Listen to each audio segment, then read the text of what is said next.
Assalamualaikum warahmatullahi wabarakatuh. Bismillahirrahmanirrahim. Tabarakalladzi nazzala al-furqana ala 'abdihi liyakuna lil 'alamin nadhira. Allahumma shalli wa sallim ala nabiyyillah wa ala rasulillah sayyidina Muhammadin wa ala alihi washabbihi ajmain. Nama ba'du. Kita meneruskan kajian yang paling penting dalam ulumul Quran termasuk adalah al-ibratu bi umumil lafzi la bi khususis sabab. Itu terkenal sekali. Jadi Nabi karena seorang manusia, apapun hebatnya Nabi ini seorang manusia, tentu kalau ngandani cara Jawa atau mengkhitobi, pasti ngendikan sama yang di depannya. Tapi bukan berarti hukum ini khusus pada yang di depannya, tapi menjadi umum. Kenapa menjadi umum? Ya karena kebaikan itu boleh dilakukan oleh siapa saja. Misalnya Rasulullah ngendikan sama Mu'ad, ya Mu'ad inni uhibbuka fala tada'anna dubura kulli sholatin wa fi riwayatin faqul fi duburi kulli sholatin Allahumma a'inni ala zikrika wa syukrika wa husni ibadatik. Itu jelas kalimatnya Nabi, ya Mu'ad saya mencintai kamu, maka jangan pernah engkau tinggalkan setelah sholat kamu membaca Allahumma a'inni ala zikrika wa syukrika wa husni ibadatik. Ya Allah, tolonglah kami supaya selalu mengingat Engkau ala zikrika dan mensyukuri nikmat Engkau, dan tolong kami selalu beribadah kepada Engkau. Lalu kalau melihat asbabil wurud, kalau dalam ilmu hadis biasanya disebut asbabil wurud, kalau dalam ilmu Quran disebut asbabin nuzul, tentu yang didhawuhi itu ya Mu'ad. Tapi Anda tidak boleh begini, saya tidak wiridan itu, yang disuruh Nabi kan Mu'ad, saya kan tidak Mu'ad. Itu tidak boleh seperti itu. Makanya kita tidak boleh terlalu tekstual, karena tadi resikonya Anda tidak mengikuti kaidah al-ibratu bi umumil lafzi la bi khususi sabab. Sebab itu saya tadi di kantor rektorat ya Pak Ordas ya, bilang nanti untuk kajian yang di kantor rektorat pakai kitab Syajaratul Ma'arif, karena kitab itu juga yang sekarang dalam proses penerjemahan saya dengan Pak Quraisyab di PSG, yang di sini pakai kitab Itqon. Nanti mulai bulan depan, karena saya dipaksa untuk meneruskan. Ini sudah kayak Tuhan saja maksa-maksa. Itu pakai kitab Itqon. Nanti babnya tak kasih yang mendesak untuk diketahui. Termasuk apa? Al-ibratu bi umumil lafzi la bi khususis sabab. Sehingga di Quran misalnya begini, ada cerita begini. Nabi Isa itu bilang begini, saya ini siapa? Saya ini adalah orang, kata Nabi Isa, wa ja'alani mubarakan aynama kuntu. Saya adalah orang yang di mana-mana itu memberi berkah, memberi manfaat kepada siapa saja. Itu jelas tentang Nabi Isa. Tapi oleh ulama dikasih judul yang umum. Babu nafil ibad bikullil bilad. Bab bahwa seseorang harus bermanfaat hidup di mana saja, kapan saja. Meskipun itu Allah cerita tentang Nabi Isa. Tidak bisa kamu bilang itu kan Isa, saya kan tidak Isa. Tidak bisa seperti itu. Isa adalah ibaratun an ahlil khairi. Isa adalah figur orang baik. Tentu yang dilakukan baik. Tentu kebaikan boleh ditiru siapa saja. Jadi sehingga nanti pada akhirnya nama-nama yang disebut Allah di Quran itu kalau nama orang baik tentu kita boleh ikut. Paham ya? Kalau nama orang buruk tentu kita tidak boleh ikut. Ya gitu aturannya. Sehingga tadi ada al-ibratu bi umumil lafzi la bi khususi sabab. Jadi yang jadi pegangan adalah standar kalimat umum dengan pemaknaan yang ditentukan ulama. La bi khususi sabab, tidak terkait sebab itu. Misalnya yang paling masyhur tentu dalam hadis Madinah itu kira-kira kan utaranya Mekah ya, kira-kira ya. Utaranya Mekah apa selatannya? Utaranya kayak, utaranya. Dulu penduduk Madinah itu kalau bikin kloset itu, pokoknya kalau qada'ul hajat itu menghadap ke utara atau selatan. Terus kata Rasulullah, kalau kamu sedang qada'il hajat, sedang buang kotoran itu jangan menghadap Ka'bah, juga jangan membelakangi Ka'bah. Itu Nabi redaksinya unik. Walakin syarriku aw gharibu. Tetapi kamu menghadap barat atau menghadap timur. Itu semua riwayat walakin syarriku aw gharibu, tapi kamu menghadap barat atau timur. Nah, artinya apa? Kata syarriku aw gharibu adalah binisbat di ahli Madinah. Karena orang Madinah posisinya di utara Mekah. Sehingga kalau menghadap utara atau selatan berarti menghadap Ka'bah atau membelakangi Ka'bah. Dan itu tidak boleh dalam proses qada'il hajat, masbuk kotoran. Terus Nabi memerintahkan menghadaplah ke barat atau ke timur. Nah, al-ibratu bi'umil lafzi la bi khususi sabab juga direvisi oleh ulama begini, kecuali sebab itu ada ilat. Maka kalau demikian yang dimenangkan ilatnya bukan teknya. Saya ulang lagi, yang dimenangkan ilatnya bukan teknya. Kayak tadi, di hadis itu kan Nabi ngintikan apa? Tetapi menghadaplah barat atau menghadap ke timur. Tentu orang Indonesia malah kalau itu kebalikannya. Orang Indonesia kalau ke barat atau ke timur kan malah menghadap Ka'bah atau membelakangi Ka'bah. Di sini pentingnya ijtihad. Dan ijtihad ini lazim, bukan harus Imam Syafi'i atau Imam Malik. Semua orang normal pasti tahu proporsi kalimat tadi. Karena ada aturan al-hukmu yaduru ma'ilatihi wujudan wa adaman. Begitu seterusnya. Ini penting saya utarakan. Sehingga ketika Rasulullah sedekah dengan dinar dikasihkan fakir miskin atau dirham dikasihkan fakir miskin, pikirannya ulama adalah sedekah dengan mata uang yang berlaku saat itu. Tidak selalu ditetapkan dinar atau dirham. Begitu juga ketika Rasulullah dulu zakat fitrah pakai susu kering atau pakai kurma atau pakai gandum. Ulama semua bilang yang penting kuti ahlil balad. Yang penting makanan pokok di negara itu. Dalam konteks Indonesia tentu apa? Beras. Ini penting saya utarakan karena tanpa mengkaji ulumul Quran seperti ini. Dan kita insya Allah bulan depan saya langsung bawa kitab Itqan. Di situ ada beberapa contoh. Harus seperti itu. Karena kalau tidak terikat sebab, itu nanti takutnya ayat umum menjadi liar. Misalnya begini, pernah ada aliran sesat dulu. Kebetulan di Jogja itu, saya lihat di TV. Entah salah kiainya, entah salah dosennya, entah salah siapa. Atau salah orangnya agak stres, tidak tahu saya. Semoga salah orangnya itu sholat menghadap 4 arah.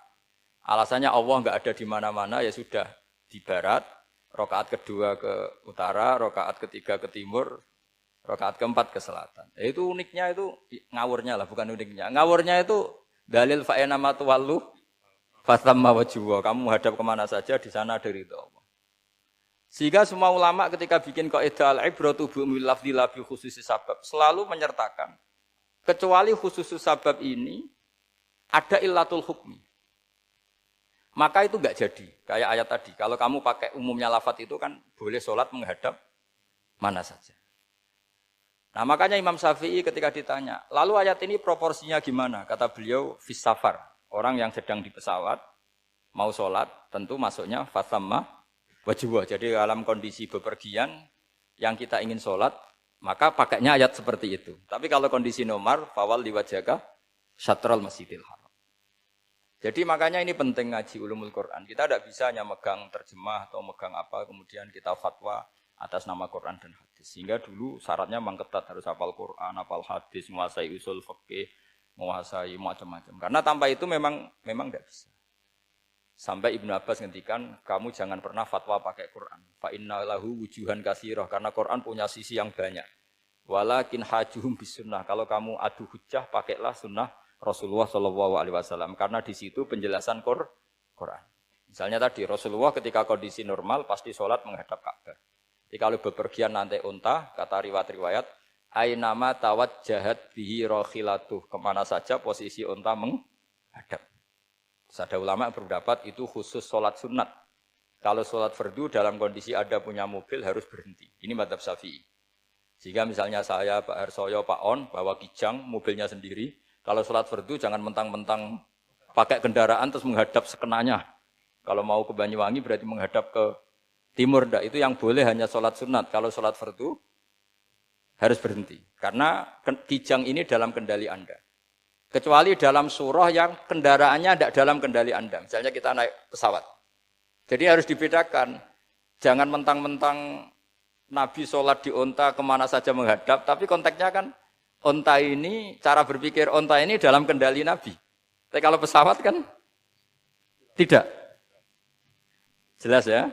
Jadi makanya ini pentingnya proporsional. Jadi kalau kita naik kijang misalnya mau ke Banyuwangi, kalau waktu duhur ingin sholat ya harus berhenti. Karena yang aina matawat jahat bihi rakhilatuh, kemana saja kendaraan membawa kita itu dalam konteks sholat apa? Sunnah. Jadi ini pentingnya ulama. Lah ini yang dikatakan al-ulama warasatul anbiya. Karena sanad ini musalsal terurut sampai Rasulullah Shallallahu alaihi wasallam. Terus ada lagi ayat umum yang akhirnya jadi judul umum. Misalnya begini. Kita tahu cerita Nabi Khidir, di antara ceritanya ada satu kampung itu pelit. Makanya orang pelit itu wajib didendami. Karena Nabi pun itu baik-baiknya orang. Kalau sama orang pelit tetap dendam. Karena buruk-buruknya orang itu orang pelit. Tahu kan alamatnya orang pelit? Qoribun minan nar, ya dekat-dekat neraka itu. Karena al-bakhil qoribun minan nar, ba'idun minal jannah. Jadi kalau sama tanya alamatnya ya dekat-dekat neraka. Singkat cerita Nabi Musa dan Nabi Khidir itu kecapean sekali masuk satu kampung. Karena saking kecapean, lapar, minta kampung itu menyediakan makanan. Istatama itu mereka minta makan, saking laparnya, saking karena di perjalanan yang melelahkan. Istatama ahla fa'abau ayyudayifuhuma. Tapi kampung situ kampung pelit. Jika semuanya tidak mau yang ngasih apa? Makan. Tapi pas mau keluar dari kampung, ada tembok, ada kayak prasasti itu, yang mau roboh. Yang mau apa? Roboh. Terus sama Nabi Khidir, tembok yang mau roboh ini ditata. Ditata jadi baik lagi. Nabi Musa kata Nabi Musa, kok kurang pegawaian mau medit, pagri bu urusi. Jadi makanya dendam sama orang meditnya agak sunat. Karena Nabi Musa juga marah sama Nabi Khidir. Orang kayak kampung kayak begitu pelit kok temboknya apa rusak kamu benahin gitu. Terus Nabi Khidir menjawab, wa amal jidaru fakana luhulamaini yatimaini fil madinati wa kana tahtahu kanzul lahuma wa kana abuhuma sholihah. Begini loh, tembok ini adalah penyimpan harta. Penyimpan harta untuk anak yatim. Bapaknya dulu itu soleh. Artinya terus dibabkan oleh ulama. Babu ikrami sibyanil mu'minin. Bab kita memuliakan anak-anak orang soleh. Sehingga dalam adat kita menghormati Habib, menghormati Gus, menghormati anak pahlawan, menghormati orang-orang yang dulu berjuang kepada untuk Indonesia. Karena di antara yang dipertimbangkan Nabi Khidir adalah wakana abuhuma sholihah. Tentu kita menghormati putra-putri yang dulu mendirikan UII, macam-macam. Ya tentu proporsional, tapi tetap saja dapat poin dulu atas nama putra pahlawan, putra orang-orang soleh. Karena Nabi Khidir ketika mempertimbangkan itu, alasannya wakana abuhuma sholihah. Fa'aroda rabbuka yablughu ashuddahuma wastakhrijakan zahuma. Tentu Allah ingin kalau tembok ini roboh, kemudian kelihatan khazanahnya atau tabungannya, nanti dipakai orang-orang dolim. Kalau dipakai orang dolim, maka yang berhak tidak mendapatkan. Sama, negara ini itu dimerdekakan oleh para pahlawan supaya dikelola secara kesolehan, supaya dikelola secara orang baik. Maka orang soleh semua harus ikut kompetisi dengan tanda kutip merebut negara. Karena apa? Tapi tentu tidak perlu chaos, tidak perlu anarkis, karena tentu kemerdekaan ini dibela-belain supaya kita jadi baldatun thayyibatu wa rabbun ghafur. Sama, pertimbangannya Nabi Khidir, kalau ini kebongkar, tersibak, pasti diambil orang-orang zalim. Dan akhirnya yang yatim tadi tidak dapat. Akhirnya dibabkan lagi di bab tertentu. Bab menjaga harta supaya tidak dikuasai orang zalim. Jadi akhirnya menjadi sekian varian ilmu. Pertama, varian ilmu bab menghormati anak orang soleh. Bab supaya harta ini tidak dikuasai orang zalim dan seterusnya. Nah saya harapkan nanti dengan ulumil Quran kitab Itqan itu nanti aturan-aturan seperti itu tertanam pada Anda. Sehingga sebetulnya ulama fikih yang ngarang kitab sampai satu boto-boto itu sebetulnya ya normal-normal saja. Kalau sampean sudah mengkaji ilmu yang kayak saya kaji itu normal-normal saja. Misalnya begini, saya beri contoh ya. Orang munafik itu disifati Allah gimana? Wa idza qamu ilas sholati qamu kusala. Orang-orang munafik adalah orang ketika mau sholat itu bermalas-malasan. Terus kitab Fathul Mu'in atau Fathul Wahab atau kitab semua kitab fikih bikin judul gini. Saya masih ingat takbirnya. Wa yusannu nasyatun li sholatin. Disunatkan kalau sholat itu ketok gumrigah, ketok semangat. Fa inna Allaha ta'ala dzamma tarikihi, karena Allah mengkritik atau menyalahkan orang yang kalau sholat itu tidak nasyat, tidak gumregah, tidak semangat. Mergo seperti itu adalah fi'lul munafikin, perilakunya orang munafik. Terus ditulis wa idza qamu ila sholati qamu kusala. Artinya di situ Allah mengkritik orang munafik. Kenapa? Karena kalau sholat males-malesan. Anda ingin bersifat kayak orang munafik apa bersifat kayak Rasulullah? Tentu ingin seperti Rasulullah. Kalau ingin seperti Rasulullah ya wasari'u ila maghfiratim mir rabbikum. Kalau ada kebaikan harus cepat-cepat, harus disegerakan. Nah, sehingga nanti babnya ya sudah tidak tentang orang munafik. Babnya begini. Babul musara'ah ilal khairat wa tarkil kasli. Bab bergesa-gesa atau bergegas dalam kebaikan dan meninggalkan malas. Jadi tidak lagi tentang sholat, tapi tentang kebaikan apa saja. Jadi kalau kamu punya hutang bisa nyaur jam 7, nyaur jam 9 pasti disalahkan Allah. Karena bisa saja dalam 2 jam ini kita mati. Paham ya? Begitu juga kalau kita sholat bisa awal waktu, kenapa tidak awal waktu? Meskipun akhir waktu ya dibolehkan. Itu ya tadi babnya ya tentang wa idza qamu orang munafik itu ya seperti itu. Akhirnya apa? Ayat ini turun tentang orang munafik tapi pemaknaannya umum. Ini disaksikan apa? Orang-orang tua kita ini ada Pak Ersoya, ada Pak On. Pemahaman ini harus dikawal dan ini tradisi ulama. Saya pastikan di pondok-pondok atau di Al-Azhar di mana saja, itqan itu dipakai disertasi doktor. Jadi kalau betul nanti kita mengkaji itu sudah doktor semua, doktor tafsir semua. Dadaan maksudnya. Memang itu mau tidak mau dan itu mudah sekali. Saya ulang lagi itu mudah sekali. Kenapa kata Imam Syafi'i fa innal uqula mutarratun ila qabril haqqi karena akal itu dipaksa untuk menerima kebenaran. Ciri utama kebenaran kata Rasulullah matma'an nabi qabr. Jadi menerima itu pasti clear. Makanya disebut kebenaran itu ma'ruf, mudah dikenali. Sesuatu yang salah bahasa Arabnya itu mungkar, angkarohul aklu. Akal itu tidak nyaman. Makanya disebut apa? Munkar, sesuatu yang diingkari. Akal itu asing.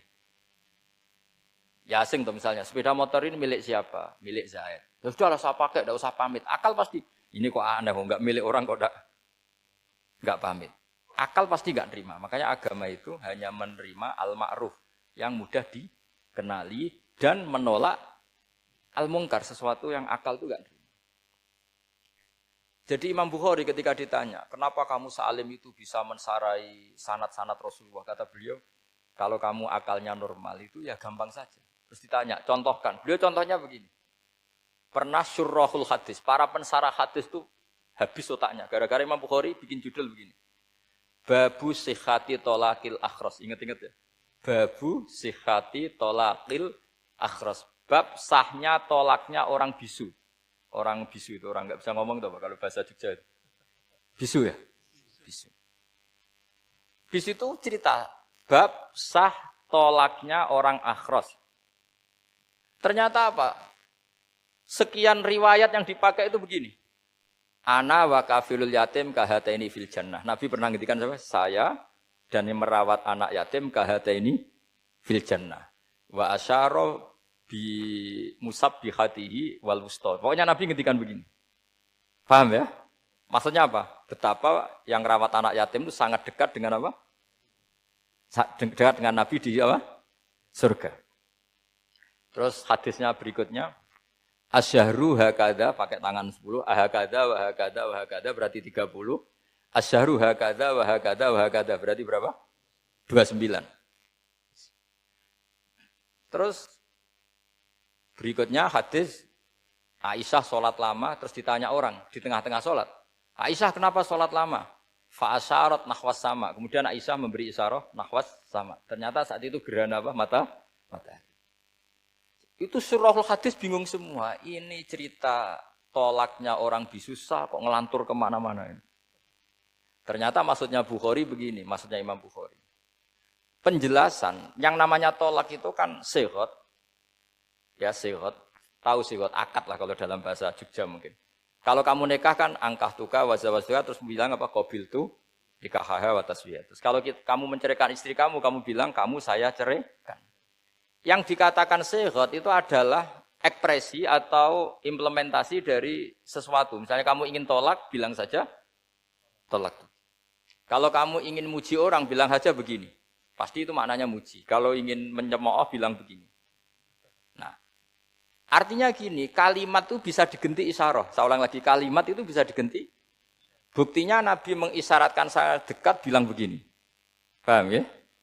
Aisyah bilang gerhana, hanya bilang begini. Kalau begitu orang yang bisu ya punya cara menceraikannya. Dia cukup melakukan isyarat Yang isyarat itu pasti difahami sebagai cerai. Artinya kalau orang memahami Quran hadis seperti itu, hal-hal yang mungkin nggak terlintas dalam pikiran Anda, ternyata itu jadi dalil. Artinya apa? Rasulullah yang bisa ngendikan saja kadang menjelaskan sesuatu pakai isyarah. Nah, dengan demikian terus jadi rumus. Al-isyarah al-mufhimah bimanzilatin nutki. Isyarah yang memahamkan sama dengan ucapan. Sehingga ini pengganti ijab qabul. Itu cara-cara memahami istihad, memahami Quran dan hadis. Caranya gimana? Kita harus belajar ulumul Quran. Ya, perangkat yang dipakai seluruh dunia termasuk kitab Itqan itu. Dan kitab Sajaratul Ma'arif itu yang saya kaji dan dikaji seluruh ulama di dunia. Karena saya tidak biasa ngaji tanpa kitab yang perlu kita kaji. Saya sendiri itu bisa seperti ini ya barokahnya kitab-kitab itu. Jadi gak terlintas tapi ya tadi. Rasulullah yang bisa ngendikan saja, sering iktifa, sering ngalap cukup dengan apa? Isyarah. Oh kalau gitu berarti al-isyarah bimanzilatin nutki. Isyarah itu sama dengan ijab dan qabul. Apalagi ini orang akhros, orang bisu yang nggak bisa ngomong. Lalu kalau tolak kayak apa, kalau nikah kayak apa. Ya, tapi Imam Bukhari itu uniknya tadi bikin judul Babu Sihati Tolakil Akhros, kemudian cerita anak wa kafilul yatim. Nah, itu kalau orang kan nggak sambung, ini sambungnya di mana? Kok malah cerita anak yatim. Ternyata kata kuncinya kahata ini seperti ini dan orang paham sangat sangat. Makanya hati-hati dengan isyarah karena kalau itu betul mengganti lafadz, berarti Anda kalau nyuwun sewu melafadzkan tolak terganti isyarah, ya agak masalah itu. Tapi semoga enggak lah. Istri satu kok dicerai nanti enggak punya istri nanti malah repot. Tapi ini kan saya cerita ilmu saja. Ya saya cerita apa? Cerita ilmu. Jadi kalau ada orang bilang semua yang ada di dunia itu ada di Quran. Itu caranya ya seperti ini, jangan kayak orang-orang yang terlalu tekstual. Karena kalau seperti ini pasti semua ada di dunia itu ada di Quran. Karena cara pemahamannya seperti ini. Saya sering ditanya kenapa bumi ada likuifaksi macam-macam. Memang dari Quran bayangannya Quran seperti itu. Amin tuman fis sama ayyaksifa bikumul ardo fa idahiyya tamur. Memang dari awal Allah bikin bumi ini potensinya malah likuifaksi. Potensinya itu melumer. Tamur itu memang maknanya melumer. Dan ketika Allah nyifati bumi wal ardi dzatis sodun maknanya pecah. Dan Allah tidak sekedar mengatakan pecah, dzatis sod sifat dasar bumi itu mudah pecah. Jadi kalau dzat itu sifat dasar. Jadi meskipun Quran tidak meneliti spesifik kayak para ahli gempa, tapi dari awal Allah ngendikan bumi itu dzatis sod wal ardi dzatis sod. Bumi adalah berkarakter pecah. Kenapa berkarakter pecah? Karena dari awal bumi ini lempengan-lempengan. Di Qurannya dijelaskan gitu. Wa fil ardi qita'um mutajawirat. Bumi ya kelihatannya banyak, kelihatan satu, sebetulnya dari qit'ah, dari potongan. Nah, qit'ah itu jamaknya qita'. Terus disebut mutajawirat, saling berdampingan. Kalau dalam bahasa Arab, berdampingan itu berarti sel-selnya beda. Kalau bahasa Arab bilang sesuatu yang bercampur namanya mukhalatoh, jadi satu. Kalau yang beda jenis namanya mujawarah. Nah, Al-Quran itu bilang wafil ardi qita'um mutajawirat. Bumi ini karakternya, per potongan-potongannya karakternya beda-beda. Sehingga memang potensinya bumi ini hancur. Apalagi dari awal memang dipersiapkan mau dihancurin. Makanya enggak usah takut kiamat, memang rencana Tuhan mau dihancurin. Makanya sanggup takwa saja. Kalau ingin menghentikan penghancuran ini tidak bisa. Itu sudah dalam rencana Tuhan pasti dihancurin. Makanya kalau orang sufi ditanya, kenapa tidak bangun rumah? Tuhan aja mau rencana hancurin bumi, kok rumah tak tata nanti juga hancur. Tapi kalau di Islam kota saya ngomong gitu kan dia wah ini orang enggak jelas ini. Gitu. Padahal yang kedonyan itu yang enggak jelas sebetulnya. Tapi ini saya cerita, jadi supaya UII ya, yang didirikan ulama-ulama. Saya masih ingat ketika Profesor Zaini cerita, Pak Zaini saya ini kan kiai, saya tidak punya gelar apa kok jenengan minta bantuan ini. Katanya Pak Zaini dulu UI ya didirikan banyak kiai dan sebagian pendirinya juga enggak punya gelar katanya. Gitu. Tapi mendingan enggak punya gelar manfaat daripada punya gelar enggak manfaat. Malah problem. Tapi yang enggak masalah. Sudah ada manfaat enggak punya gelar malah repot lagi. Sudah cara berpikir gitu saja sudah. Pokoknya sementing semuanya baik apa saja. Jadi nanti setelah sampean mengkaji ulumul Quran ya tadi seperti yang dikatakan Imam Syafi'i itu gampang sekali. Kenapa gampang? Karena fa'innal uqula muttarratun ila qabulil haq. Akal ini pasti dipaksa untuk menerima kebenaran. Kayak saya berkali-kali ditanya sama seorang kiai, kenapa sih Gus masalah la ilaha illallah kok sampai Nabi ngendikan wa in zana wa in saraka. Siapapun yang melafadzkan la ilaha illallah Muhammadur Rasulullah, itu suatu saat pasti masuk surga. Meskipun dia pernah zina, pernah maling. Itu jelas teks hadis di Bukhari, di Muslim, wa in zana wa in saraka. Meskipun zina dan ini bukan berarti Nabi melegalkan perzinahan, enggak, ma'adzallah, enggak akan terjadi. Nabi melegalkan perzinahan. Tapi Nabi ingin ngendikan begini. Absolutisme kebenaran itu tidak terganggu oleh kesolehan dan kefasikan. Karena kebenaran absolut siapapun akan ngomong seperti itu. Saya berkali-kali nyontohkan, Rektor Al-Azhar akan bilang 1 tambah 1, 2. Klonte ya bilang 2, koruptor ya bilang 2, KPK ya bilang 2, 01 ya bilang 2, 02 ya bilang 2. Karena absolutisme kebenaran. Dan Nabi itu ingin mengatakan bahwa Allah Tuhan ini kebenaran sejati. Sehingga siapapun yang melafadzkan sah. Sehingga orang yang kafir 70 tahun sekali melafadzkan syahadat sah. Tidak usah begini. Pak kafir, soleh dulu ya beberapa tahun gitu. Baru Anda sah melafadzkan kalimat la ilaha.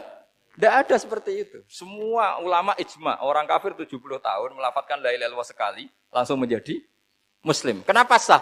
Kebenaran absolut tidak bersyarat kesolehan maupun kefasikan.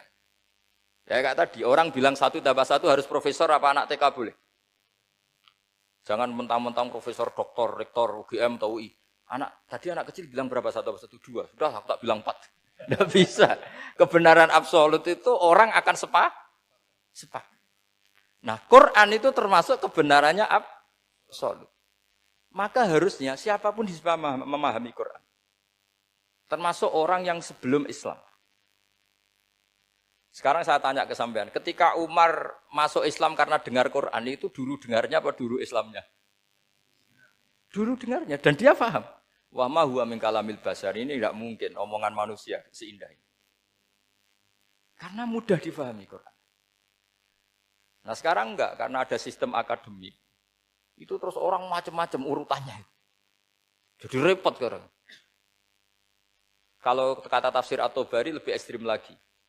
Itla yuqalu masalan ifham bima la aqlalak.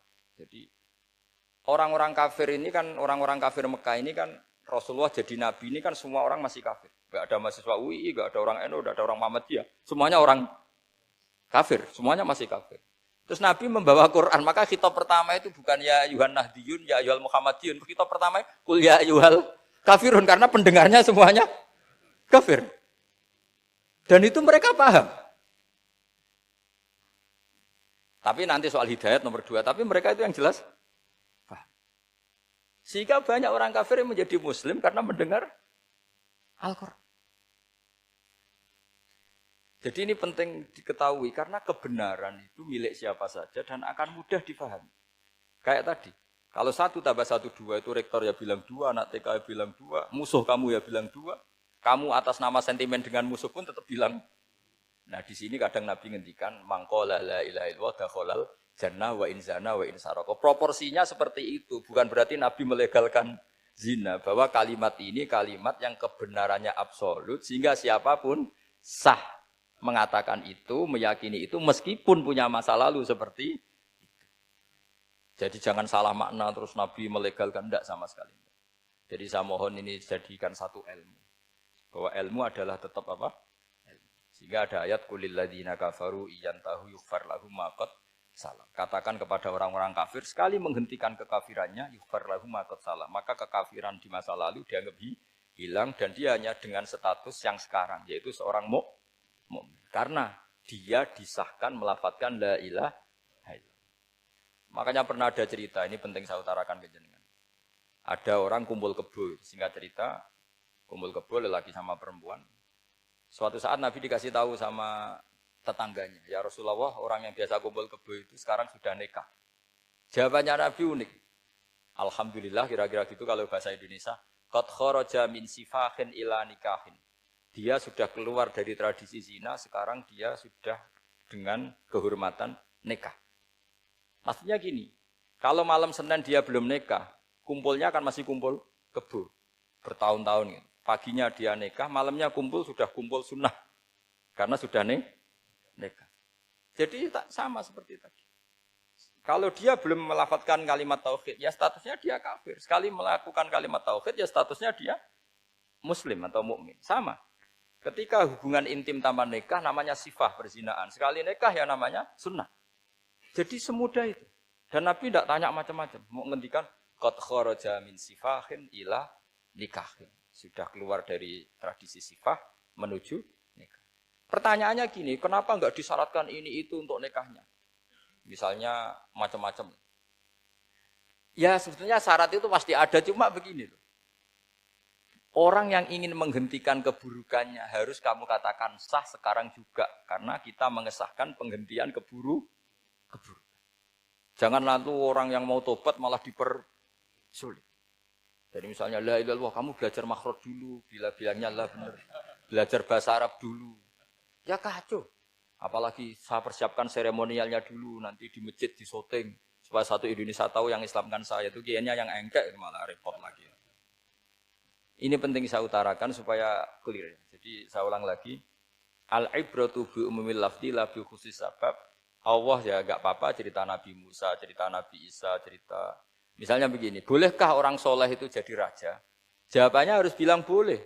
Karena Allah pernah menfigurkan tokoh soleh yang bernama Sulaiman dan Daud. Dan beliau adalah raja. Ketika Imam Syafi'i ditanya, bolehkah orang Islam tidak kawin?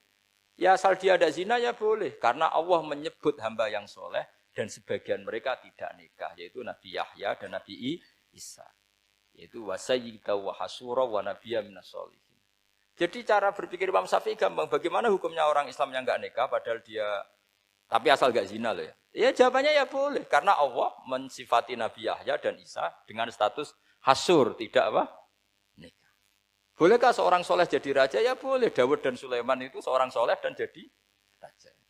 Bolehkah orang soleh itu fakir? Wah sudah banyak, enggak usah dibolehkan sudah banyak. Jadi gampang sekali Quran di depan ahlinya itu. Jadi kalau Imam Syafi'i ditanya, fa inna wa ta'ala dzakara abdan sholihan wa qala wa sayyida wa hasura wa nabiyyam minas sholihin. Ternyata ini orang yang ditanya, apakah boleh orang soleh itu jadi politikus, jadi pejabat? Ya boleh saja. Faqad ataina ala Ibrahim al-kitab wal hikmata wa atainahum mulkan azim. Jadi ini yang boleh bukan sekedar Ibrahim. Padahal di ayat itu tentang ala Ibrahim. Cara berpikir ya tadi, ternyata kesalehan tidak mengganggu jabatan. Ya tentu ya maksudnya untuk kesalehan juga. Jika agama ini gampang. Makanya kalau ada yang tanya, bagaimana perempuan punya aktivitas? Ya jawabannya asal kebenaran ya boleh. Allah cerita Bilqis dan itu raja perempuan. Di hadis banyak kecakapan Aisyah memimpin, macam-macam. Jadi gampang saja. Nah, kenapa sekarang banyak orang berdebat tentang Quran dan nyuwun sewu sampai pada level gontok-gontokan ekstrim? Karena mereka enggak mau belajar ulumul Quran. Kegiatannya debat, tukaran. Yang bingung kita, yang waras ngalah lah kira-kira gitu. Ini enggak pernah ngaji Quran, gegernya. Ya kacau. Ada ulumul Quran, jadi yang namanya kitab Al-Itqan. Dan itu dibukukan oleh ulama. Dan gampang sekali. Pernah ya Sayyidina Umar ketika Futuhat, beliau sudah Futuhat itu mengalahkan musuh-musuh Islam yang memusuhi Islam. Perlu dicatat, musuh-musuh Islam yang memusuhi Islam. Karena kalau yang tidak memusuhi Islam nggak boleh dimusuhi juga. Ya. Singkat cerita ditanya, kenapa kita tidak tasakuran besar-besaran? Kita kan sudah menang. Padahal disambut sedemikian rupa. Jawabnya Umar apa? Inna wa ta'ala qad ayyara qauman faqala adhabtum thayyibatikum fi hayatikumud dunya wastamta'tum biha. Allah itu mengkritik kelompok kaum yang dalam hidupnya itu foya-foya. Maka saya akan mengurangi foya-foya itu supaya saya menyisakan jatah foya-foya saya sampai di surga. Nanti orang kafir ketika dimasukkan neraka di antara taubehnya Allah. Taubeh itu ya semacam kayak disalahkan gitu. Adhabtum thayyibatikum fi hayatikumud dunya. Jatah-jatah kenikmatan kamu, salah kamu habiskan di dunia. Sehingga kita harus pernah pas enak-enaknya tidur, tahajud, wiling-wilingan, ngurangi jatah. Sayyidah Aisyah itu cantik sekali, tapi sudah turu mujur di depan Nabi tetap sholat. Kalau sampai istrinya tidak cantik saja, nggak pernah tahajud. Itu masalah besar. Itu Aisyah itu kenangannya Aisyah. Saya ini kurang cantiknya. Sampai Nabi kalau sholat digoda tidur di depannya. Masyhur. Wa ana muqtaridotun. Saya tidur malang di depan Nabi. Nabi kalau berdiri sikilnya aku tak dojorno. Kalau Nabi mau sujud tak ingkretno. Nabi terus saja tahajud. Dan saya yakin itu sunnah, tidak ada yang niru itu. Aisyah loh, bukan yang Saudah, Aisyah. Di semua riwayat itu, kalau Saudah kan mungkin, wah pantesan Saudah kan gitu.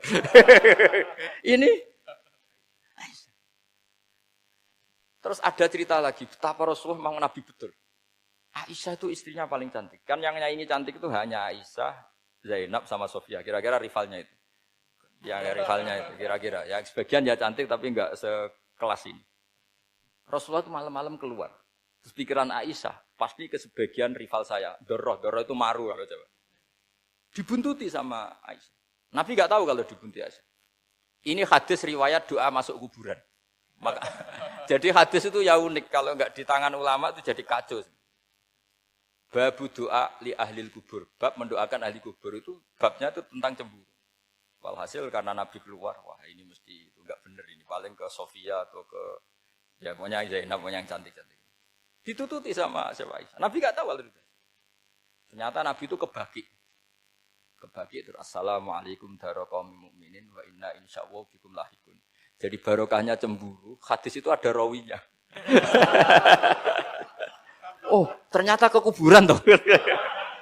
Itu sampai pulang jadi hadis itu diriwayatkan Aisyah.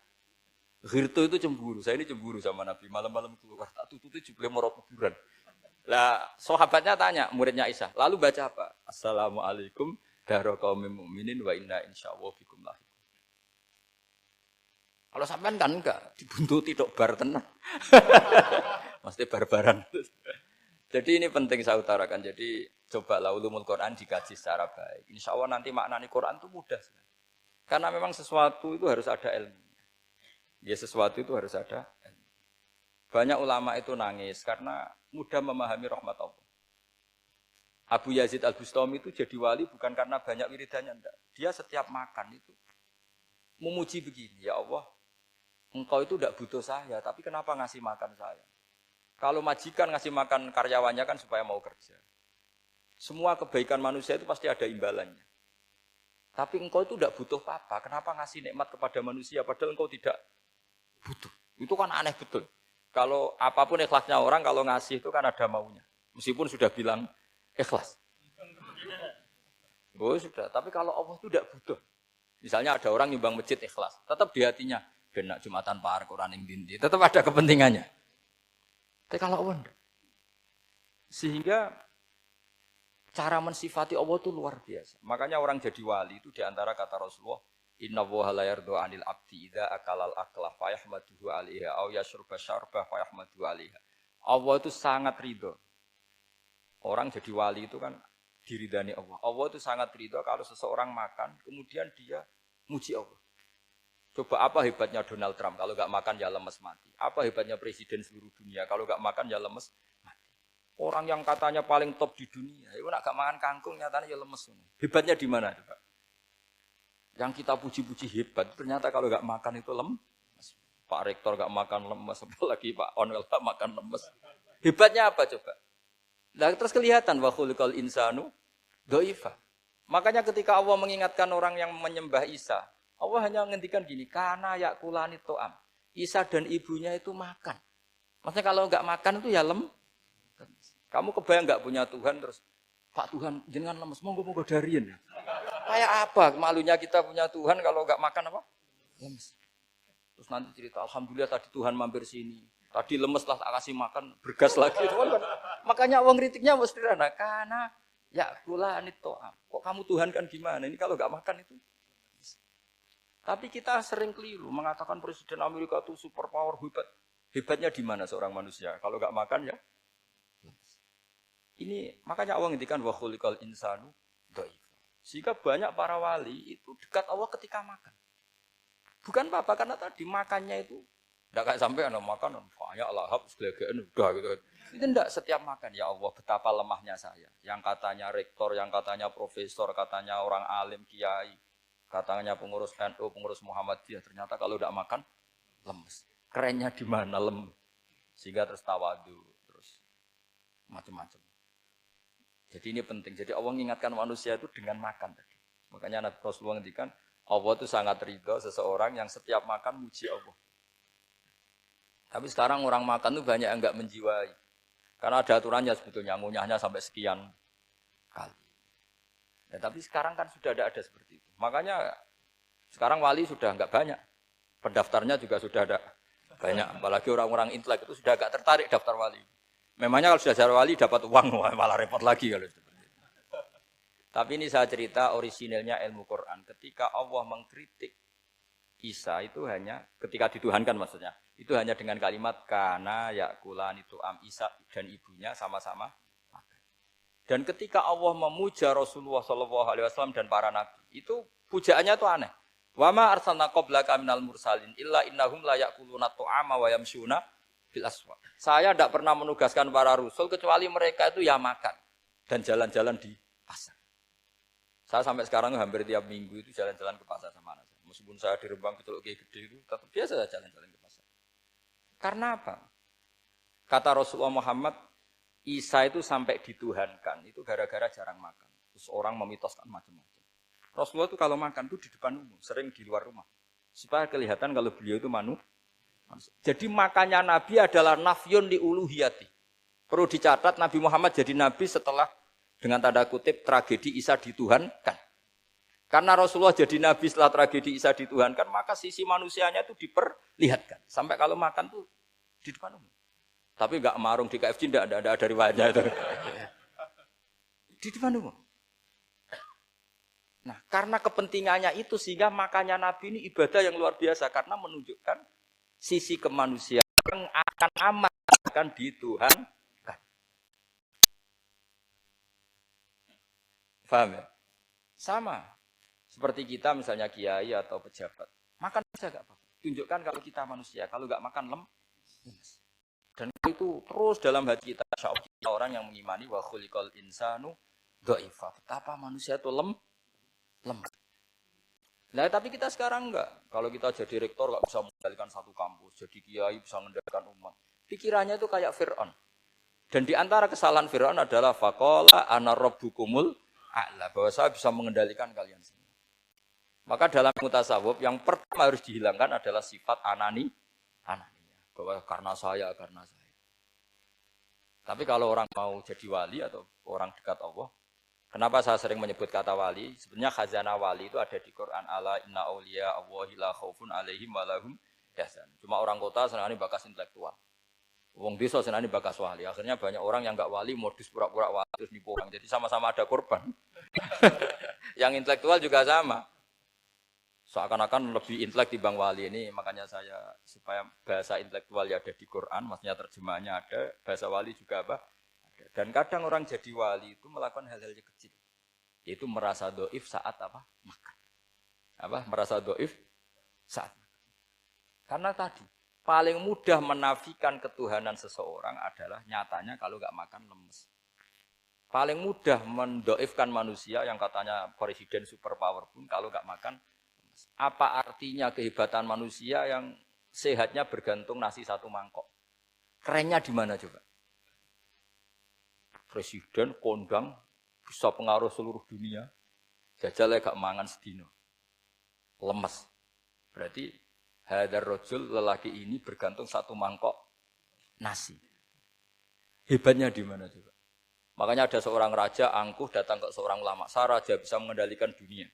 Kata ulama, tanya gini, andaikan kamu tidak bisa minum, kemudian harus bisa minum kalau orang menukarkan kerajaan kamu. Kamu boleh minum, asal kamu tidak jadi raja. Apa kamu kasihkan kerajaan kamu ketika kamu harus minum dengan cara seperti itu? Misalnya di tengah belantara, kalau di Arab kan sering ada apa? Sahara itu ada padang pasir. Terus kata raja itu, ya saya milih minum. Kalau saya tidak minum mati, mendingan tidak punya kerajaan. La tafrah bimulkin la yusawi kak samain. Kamu jangan bangga dengan kerajaan yang nilainya tidak ada dengan segelas. Baru dia sadar ternyata. Jadi kamu jangan bangga dengan satu kerajaan yang bahkan akan kamu tukarkan dengan segelas. Artinya pertanyaannya gini, kerajaan yang kamu bisa mimpin ini ditopang air apa ditopang keangkuhan Anda? Sebenarnya hanya ditopang air. Karena sekali Anda tidak minum, tidak bisa jadi raja. Terus lemes, diobatno. Sama presiden juga gitu. Kalau nggak makan, nggak minum, terus sakit, stroke, nggak bisa jadi presiden. Artinya ternyata betapa manusia ini bergantung dengan sesuatu yang remeh, yaitu makan, minum, makan, minum. Nah di sini ini, kenapa Quran menyebut para nabi itu apa? Illa innahum la ya'kuluna ta'ama wa yamsuna fil aswaq. Kalau kamu tidak memahami seperti ini kan terus kayak Quran kok ngomong hanya gini kok. Kayaknya kelasnya kok enggak intelek gitu. Cara pandang enggak seperti itu. Paham ya? Jadi supaya lebih memahami Quran dan kamu akan lebih tasdik kepada Quran sebagai kalam Allah yang pegangan kita semua. Saya kira demikian. Assalamualaikum warahmatullahi wabarakatuh.